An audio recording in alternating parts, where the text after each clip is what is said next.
নমস্কার বন্ধুরা, আজকে আমি বানাতে চলেছি এই আম নিয়েছি, আমের চাটনি বানাবো। আমটা কেটে নেব।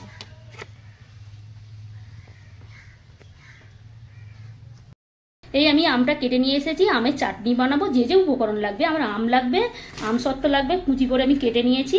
আর এখানে শুকনো লঙ্কা, 5 ফোড়নের সঙ্গে একটু সাদা আর একটু লাল সর্ষে দিয়েছি, ফোড়ন দেবো চাটনিতে। এই সর্ষের ফোড়নটা একটু ফ্লেভার ভালো লাগে। আর একটুখানি 3টে এলাচ দিয়েছি, আর এই একটা তেজপাতা, অল্প কাজু কিশমিশ, একটুখানি পরিমাণে নুন, একটু হলুদ, চিনি লাগবে, আর এখানে গুঁড়ো আমুল দুধ লাগবে। এই উপকরণ আমি এবার ফোড়নে চলে যাব। আমি তেজপাতাটা দিয়ে দেব, আর এই এলাচ, 5 ফোড়ন, সর্ষে সাদা কালো দিয়ে দেব, ফোড়নটা দিয়ে নেব।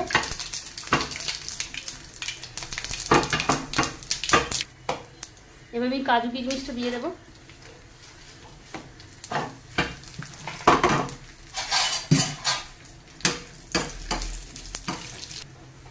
লাল হয়ে গেছে, আমি এবার আমটা দিয়ে দেবো।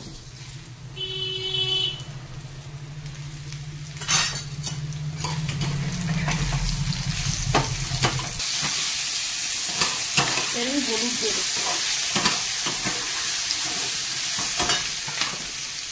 হলুদ আর এই পরিমাণ নুন।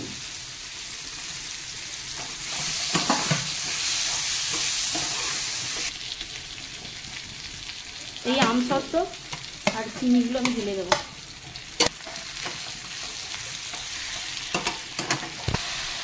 এবার আমি গুঁড়ো দুধটা দিয়ে দেবো। এবার আমি জল দেব।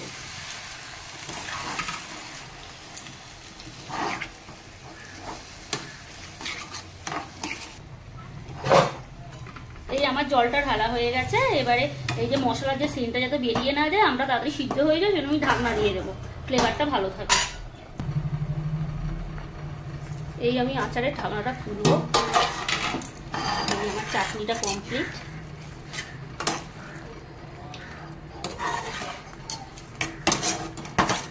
আমি এতেই রেখে দেবো, একটু ঠান্ডা হবে, তারপরে পরিবেশন করবো।